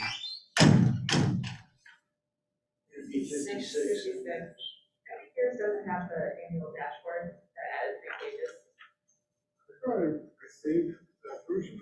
Okay, maybe I'm off here. Okay, on this one, we're not taking the low bid, so. Sorry? It's approval of 19. I got page 56 on mine. And Richard, since you're not recommending the low bidder, in fact, there's a substantial difference between the low bidder and what you're recommending. Can you explain to us, going through each of the bidders, why you say reject their bid?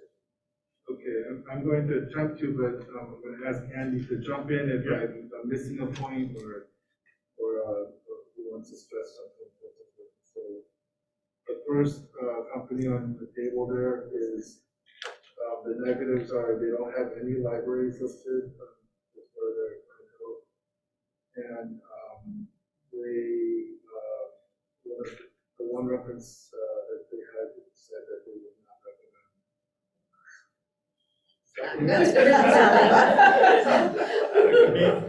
One thing to keep in mind is almost all companies are going to have a bad review, because the cleaning companies are very specific that not everybody like how they work.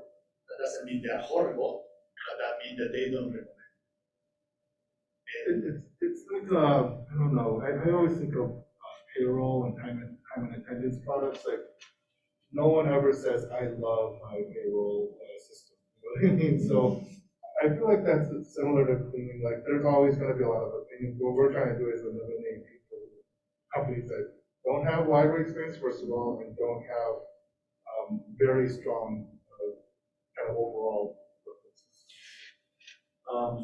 Alpha Building, the second one there, they also have, they do have a library, but, it's our understanding that, they were not positive reference. I want to be careful about not going into too much detail because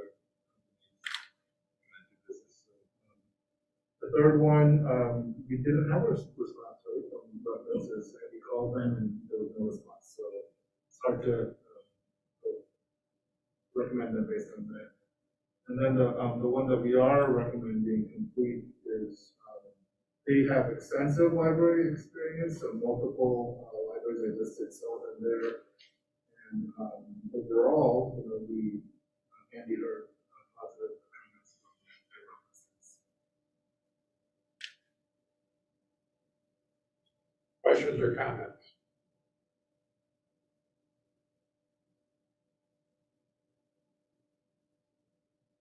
So I guess my question would be, we had hired the supplemental cleaning so that our building staff, our building services staff can do some of the detail cleaning. Are you finding that that has helped support our building services staff so they could be doing the thing that our expectations? Yeah, there are some things like the cleaning you and I can do that during the day you cannot do because we are open. So we only have like in the morning, let's say we start 6:30 until 9 before we open. Go and vacuum, take garbage, wipe the tables. So a lot of those jobs are the night people, like bathrooms. So we can in the morning, we check those to be sure they are done or they are filled with toilet paper supplies. But we don't have to worry that they are not done. And we can focus on taking detail with it. Clean tables, glass, setting room for events. So that's the key. It's like it's a work thing. They do certain things and then we go to the detail. We don't want them to do, it's not that we don't want, it's impossible that they do the detail part. It's be super expensive. No company will come and say, you want me to vacuum the whole library every night? Impossible. Not impossible, but they will tell you, you need 20 people. So that's, they do certain things and then we complement what they don't do. And that's how we, and with this, the last company, the good thing is they know how libraries function. Other companies, they do offices. And it's not the same to clean offices because offices are smaller and you will have to probably clean, pick up the garbage, maybe leave the floor vacuum or mop the floor and that.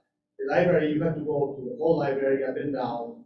There are spaces like this that you have to check all the tables, all the corners, the internet.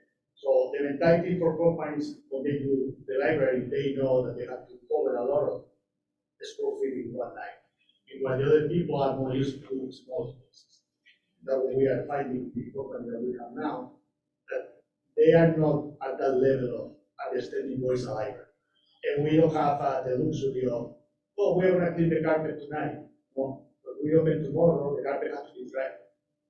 So they have to work in our hours. Office spaces, you have like an office cubicle or office where one person is usually sitting there. They tend to take care of their space. We have different users at every single chair like throughout the building every day, so it's not the same mentality of the users. It comes back to a lot of it comes down to Andy and I talking about kind of like, Andy came in, he explained to me that there's actually like ways of thinking about cleaning facilities like this where there are multiple tiers or levels that you can strive for. And it's not that we're striving for complete perfection, like pristine, like absolute, like whatever, but that's not realistic for a public. Yeah. Facility that we That- talk they're about like- what we're looking for. Yeah, there are like 5 industry standard, 5 in the lower one, and number 1 will be the top. And we are trying to be third, between the third and the second. you know, it's gonna be fluctuating depending if we have all our stuff here, or got somebody sick or vacation, or in the cleaning company at night, they have some issues sometimes. But if we are in that second, third level, we are very good. That means when you look, you can see a stain here and there, but you can tell that people in cleaning. You are not expecting to see the cobwebs everywhere, stains, or go in the bathroom smell like it's one month and nobody clean. So to keep that level, that's what we are trying to achieve with the company at night, and what we do. I have a question for you. I thought this was a pretty, good, for lack of a better word, list of stuff they would do at night. Is there anything that's not here that you would like to see that? No, I mean, we went through all the thing that we do in the building services department from the cleaning point of view. And I gave them the things I think they can do at night better than we can do, because they are alone, they are very close, they don't have to worry about patrons or any other thing. When we are doing our cleaning, as I said before, from 6:30 until 9, we have the luxury of time that we are alone. But after that, even if you are cleaning the room, well, maybe they go to for something happen, the first floor, third floor. So that list is kind of comprehensive of most of the things we would like. And just to be clear, Andy created a list that we used to bid out.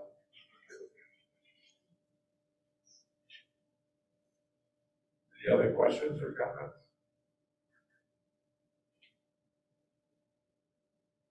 Okay, can I have a motion to approve the night cleaning service proposal in the amount of $138,000? So Second. Second. Okay, we have to do it individually. Mary? Yes. Yes. yes, Yes. Yes. Vera? Yes. Shabnam? Yes. Okay, that passes 7-0.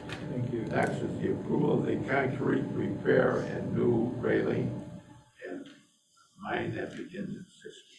I think the best way to explain this work, and Andy can go further into detail if you have questions, but a few pages after the memo, there are pictures, and you can see what we're talking about. That's it. Yeah, that was very helpful. Yeah, so, I think Andy or Susie, one of them, I asked, please prepare this, and they did a great job of really highlighting the problems.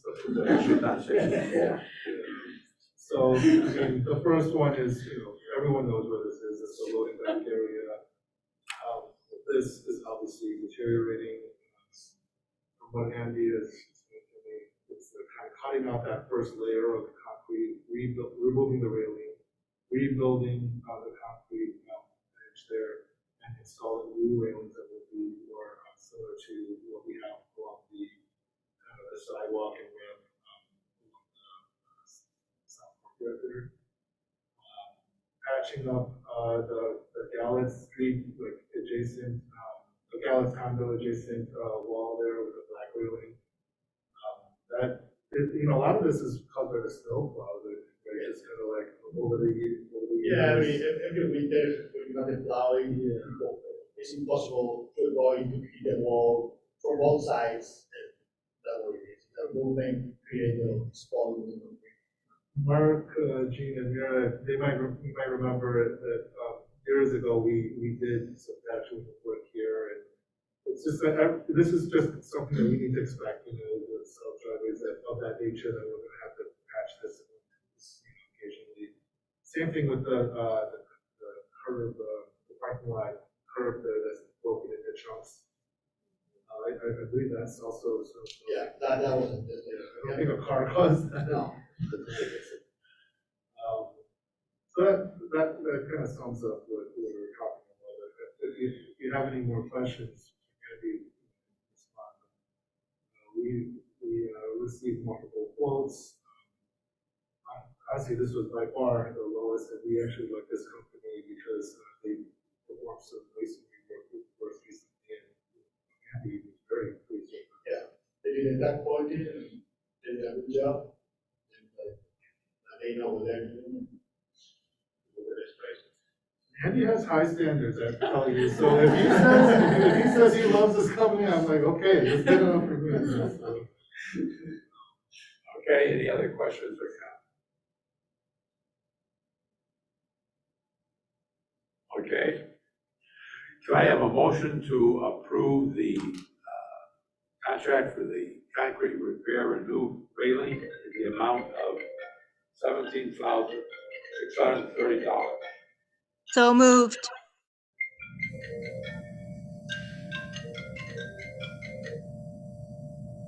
I see my technical man.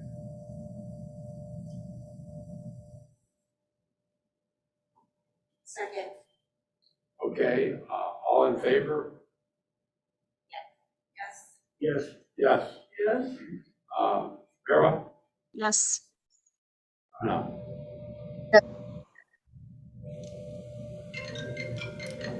It's determined. If it's an emergency, I gotta call you back, Steve.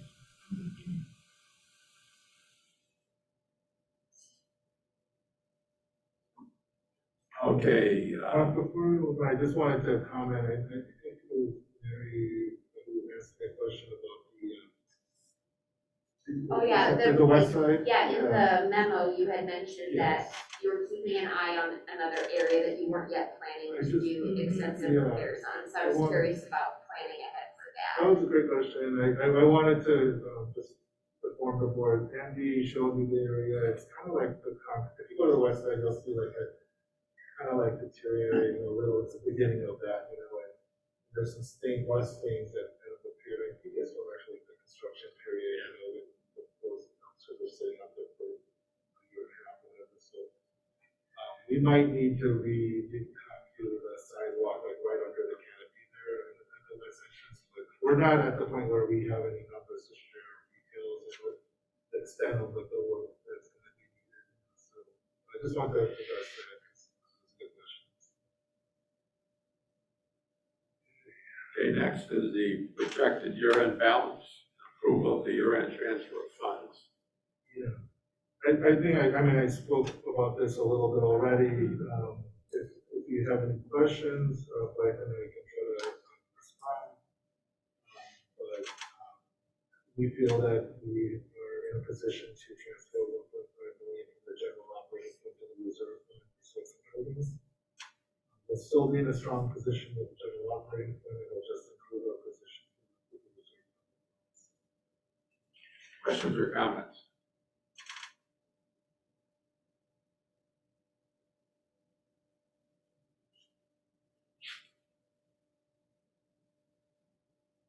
Okay, can I have a motion to approve the transfer of 1.5 million? So moved. Second. second, Okay, all in favor? Mary? Yes. Yes. Yes. Yes. yes, Shabna?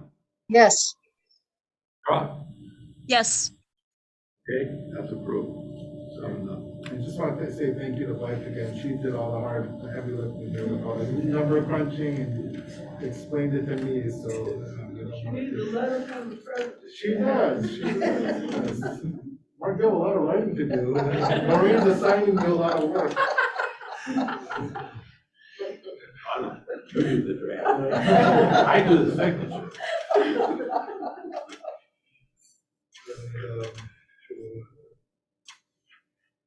Okay, next, the approval of the Science Kinetic wall. So it's kind of neat. Thing. I wanna play with it right now. I will do. We'll give you an early early after the installation. We'll tell the kids, you can't come and play with this yet. So, I do have a question. yes, please go ahead, Mary. In the picture, Yes. and I know there's some, dimensions here, but on the wall itself where you're proposing putting it, it just does, it looks like we're gonna be covering an outlet, at least that one. And then we might be very close to it, I'm not sure what those 4 switches are. Yeah, actually, Andy, can you speak to this? Yeah. You know the picture of the wall? Yeah, that wall with the. We talked about removing the cushions, the seating, putting it closer to where it's not gonna cover up the wall. Is that right? We will see how, when we get the wall, because, we have a PDF with the assembly instructions. That clear, but when we see how exactly it is, how we can connect it, attach it to the wall, and we have to remove the outlet, so it's not light.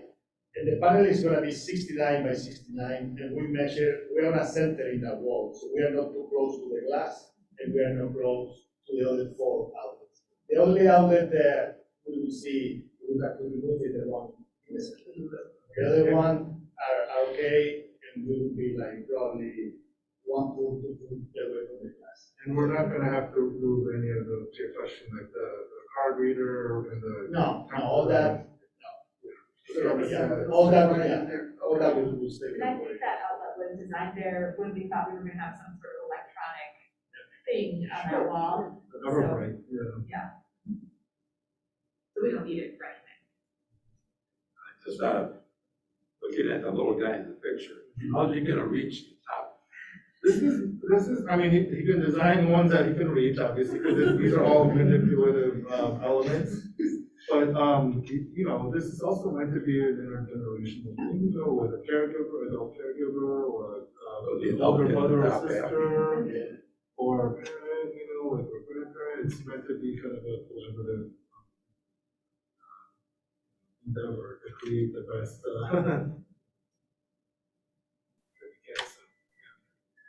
Okay, any other questions or comments? Richard, that was my question as well. For children with disabilities, how would they be able to enjoy it as well? I wasn't sure how lower or how high it would be for them. That's a great question, Sheldon. Thank you. I mean, I think that similar to Mark's question, the higher possibilities on that magnet wall, are going to be something that the person can do without some assistance. But you can see in the picture, it goes to the ground basically. The catches are near feet level almost, or shin level. So there should be some elements, possibilities for kind of collaborative work, or if someone is in a wheelchair, say, I believe they should be able to reach some elements there. So The catch part is also basically the width of the wall, so you can get pretty close to it if you were in a wheelchair. You can reach over it and use some pieces.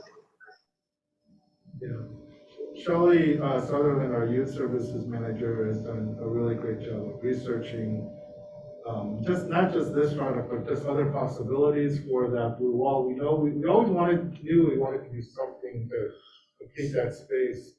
The question just was what, and so when she came to us with this idea, Laura and I were really excited. Just the fact that it's magnetic is going to appeal to actually a wide range of elementary kids. They love magnets. The magnet tiles that we have in the room right now are super popular. They build structure. And ball drops, I can tell you from being with kids in TIG labs, I mean, even just like the bottom one that they'll just put in TIG. I think one of the questions I emailed Richard was like, I want to make sure you even have balls. Like, that was like my thing, because kids walk off and you put it in your pocket. I mean, not intentionally, of course, but like nothing would be more sad to have this and not have enough balls to go around. So. It's just an art piece. Yeah. You need a magnet alarm if they go, 10 feet away, then it's. Yeah, but that whole concept of putting take lightning for younger age grades versus the more STEAM type things for older kids and problem solving, I just think it will appeal to a variety of kids. Yeah, but it was the black, I was like, I think the quote had like 6 balls or something. I was like, that's not enough. I believe you have extra bags, so we'll have some on hand. Okay, that was my main concern. I love it though. And will we be able to like reorder from them? Because I can see lots of pieces. Yeah, I'm sure. Okay. This company, Shelley's been working directly with them, but every time Laura and I have asked for a revision of the folder, the plan, and David Shelley come right back and provided it. So I think they're very. May I have your attention, please? May I have your attention, please? The Skokie Public Library will be closing in 30 minutes at 9 p.m. The public computers will automatically shut down at 8:45. Please save your work now. If you have items that you wish to borrow, please check them out at this time. Thank you. They hear something in the background. They don't want the Yeah, they don't want the library closed. Don't close. Okay, any other questions or comments on the ball wall?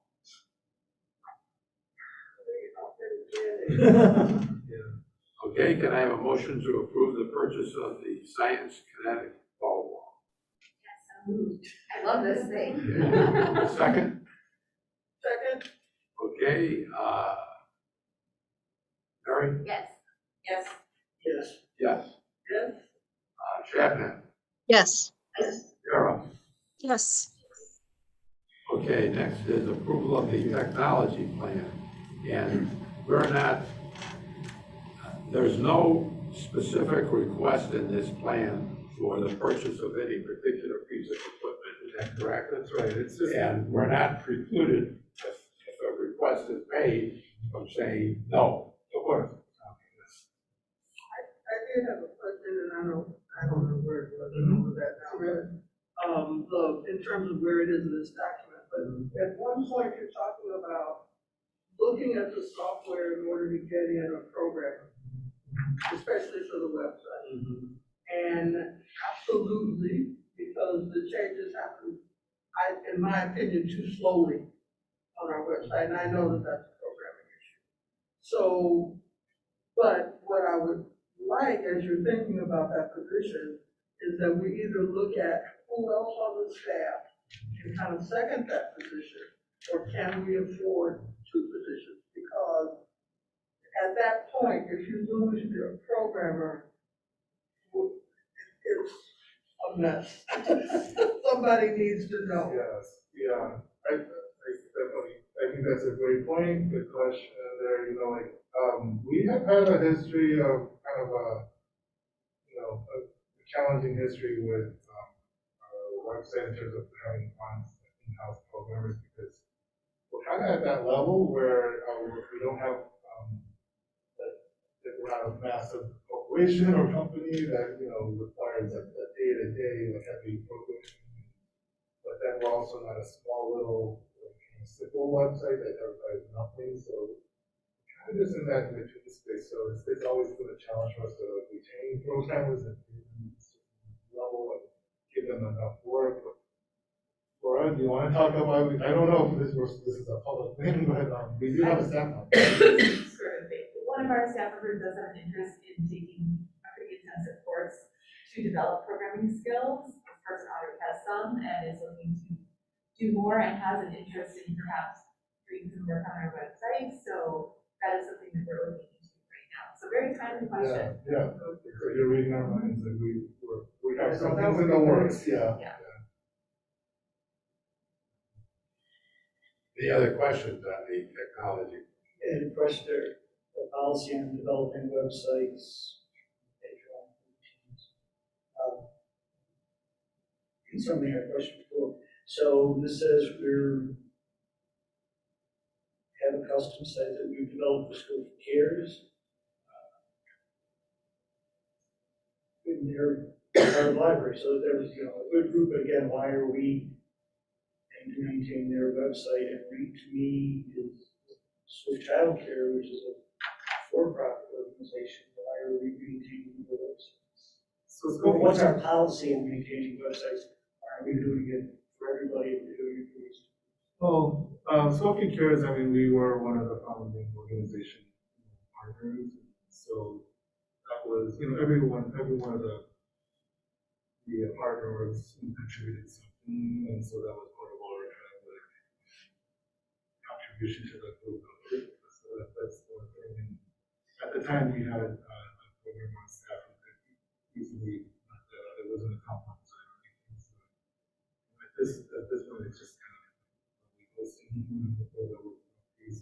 There's no active development of that or anything. Read to Me, that's a volunteer program that our staff coordinate in working with different. We work with a lot of daycares, and we work in particular with childcare. Their presence is looking, and we're willing to work with us on this program, so that I can really that's.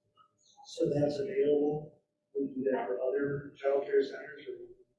I just followed the link and it doesn't look like it's been used since 2018, so I think that might have been something we did in conjunction with the program that year. But I could be wrong, maybe the link's not right. But Yeah, it was probably used to coordinate volunteering and get that time.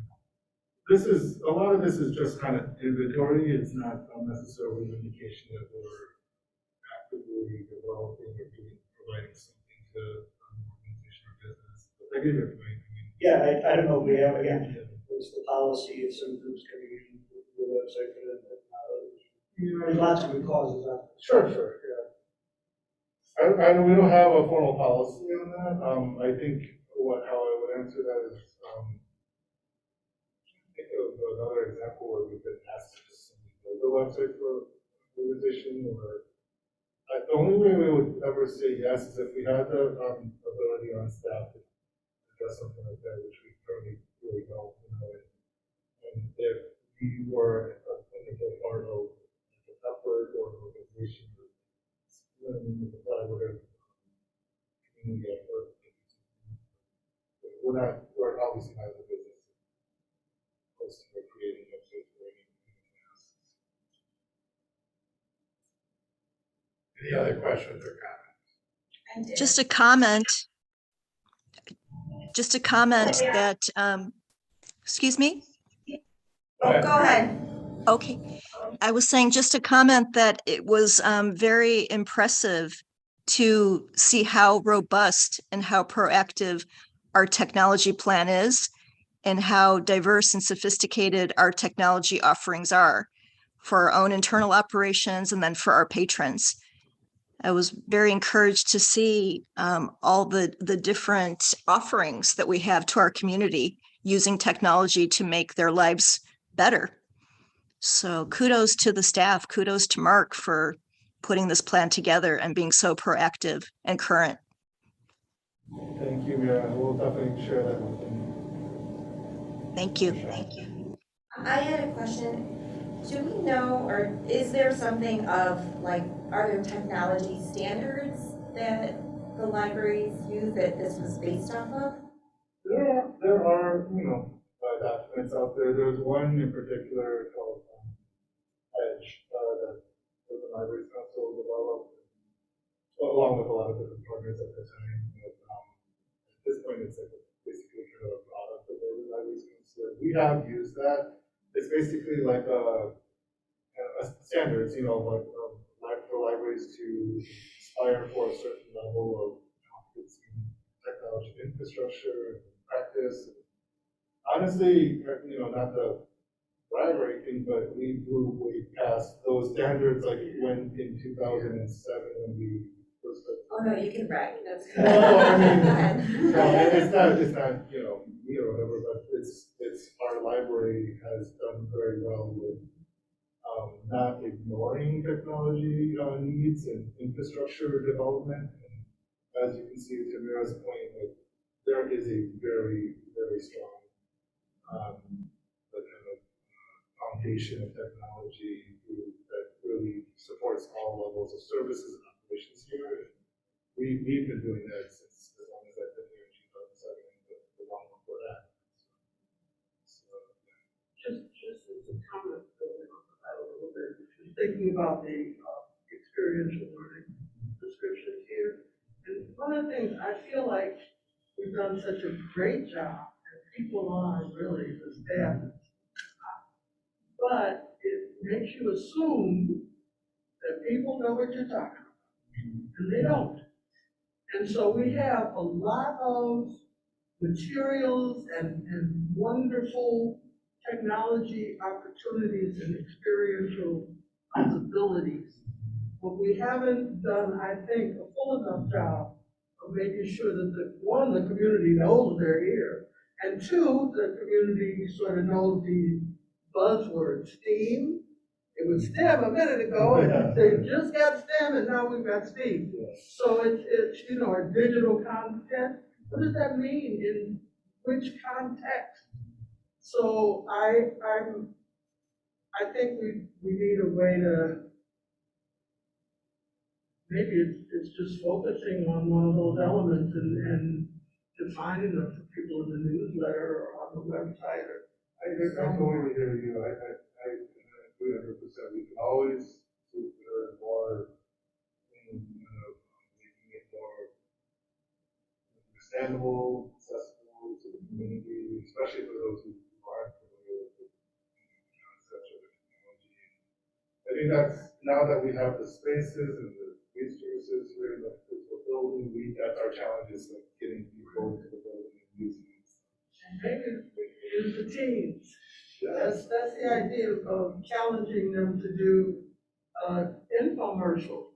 We have all this stuff. They can use the stuff to make it. They can make an infomercial about a given element, Well, we have a lot of summer team volunteers, so we want to conduct the world and see if someone who's not have the assignment.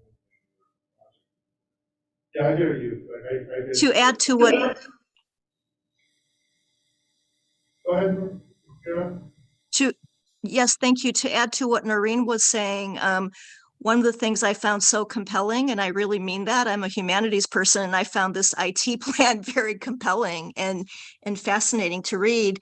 I was really encouraged to see how much we're doing in the realm of digital inclusion. And so to include that in our newsletters, to include that in our blogs, to continue, as Noreen was saying so well, to continue to educate people of what is available to them. I didn't know we had all this technology, for example, to help people to hear better, to see better. It's inspiring to become aware of that. Thank you, Mara. Yeah. So let's share it, as Noreen was saying. Yeah, it's really impressive. We started to share a lot of that, and our challenge is to continue to do that work and finding ways to do it, to get out to the people who aren't here. Certain people are here and they find out about it, or they're here with their kids all the time, so they find out about it. But that we're missing such a large portion of it. I think we can get creative and really do more effective with that. But I will say that once people come into one of our spaces, our staff are great at welcoming them and not assuming that they come in with a certain level of knowledge. But to your point, like, it's really getting people to the door is the first step, right? Okay, any other comments, questions about the technology? Oh, I did have one last. You have the large flatbed scanner. Is that available to patrons, or is that just the staff? I think the one that Mark might know is the one that our digitization uses for And they're doing the magnification. Well, that, you mean the local newspaper? Are you talking about the flatbed scanner? Yeah. Oh, yeah, that's what she uses. We do have scanners also in available. Right, I saw that, but they aren't large flatbeds, right? We have some flatbeds, and I believe we have them in the studio, the production rooms over there, the little suites over there, so. It might not be as large as the one that just. But if it's a large format, that opens up all kinds of opportunities for students. Oh, yeah, absolutely. I think we have some good. I had a question on the social media component. Do we plan on doing anything with TikTok and kind of making sure, at least demographic wise, when I look at the plan here, obviously a lot of these things are Facebook and, definitely a little bit older demographic, Instagram a little bit younger than that, but TikTok is where the younger people are heading. I was just wondering if there's any plans to I haven't had that conversation with, May I have your attention, please? May I have your attention, please? The library will be closing in 15 minutes at 9 p.m. If you have items that you wish to borrow, please use the self-checkout to check them out at this time. All library materials must be checked out before we close. Thank you. by the way, Andy, if you want to say you can, but if you want to let me know, had a long day. He started at 6 a.m. meetings. But yeah, we have talked about TikTok. I don't think we're still trying to like figure out like what would be the library use of it, because we've seen other libraries use it, and I don't want to be critical, but it's hard to like get the tone and do it well and do it right. Agreed, in it a has cool to be way. fun and cool, but My real, definition yeah. of cool That's is what not your gonna translate. volunteers are for, that's what your teens are for. You know, and that's what I was really thinking of, was using the teens to help create social media content. Even if we don't push it out right, in the moment or in the next 24 hours, even if we start building that so that you can sort of push it out throughout even the school year, that would be a great way. They're current, that's our demographic, we want. And they've got great ideas, that they can, and they are so fast. Oh, yeah. Laura, maybe you could talk to Jane and Laurel and see if there's a possibility of a kind of pilot project or something this summer. Is that idea? My other piece of my other thought was, because, I'm always thinking about what voices are at the table, right? Who's unheard? What's the unheard voice? And, I think that there's also a demographic out there that, is using other apps like WhatsApp, right? Is one that, is a big tool, a big app that a lot of other users are using that aren't, it's not Twitter, it's not, and that's like lots of other demographics that I think you could reach. So I don't know if there's some investigation into that. Because that might be able to reach those that maybe would not be comfortable on Instagram or anything, or Twitter, or our Facebook pages. That's a good idea too. Susie will note this for a to-do list, but I think I can talk to communications, multimedia engagement manager about that as well. Speaking of, she will actually be at the board meeting next month. This is already planned, it'll be introducing herself to the board next month and sharing some of the things and what she's got going. And just so I'm trying to get the managers in here periodically to reintroduce her. So we'll get to meet you. She's terrific. I like that idea. Especially with some of the apps that might be easily used by people who are either recently coming from different countries or regularly communicating with people who live in outside the U.S. You're right. There's a whole set of like possibilities that are not like mainstream U.S. internal. Just broadening. That's what we want, right? Is to That's a good point. Okay, any other comments or questions about the technology plan? Okay, can I have a motion to approve the technology? So motioned. Okay. Do you have a second? All in favor, Mary? Yes. Yes. Yes. Yes. Yes. Vera? Yes. Vera? Debna? Yes. Okay, now it's the non-resident fee program, which doesn't exist. Good night, thank you. Thank you, Andy. Yes, this comes up every year, so those of you who've been here already know what this is all about.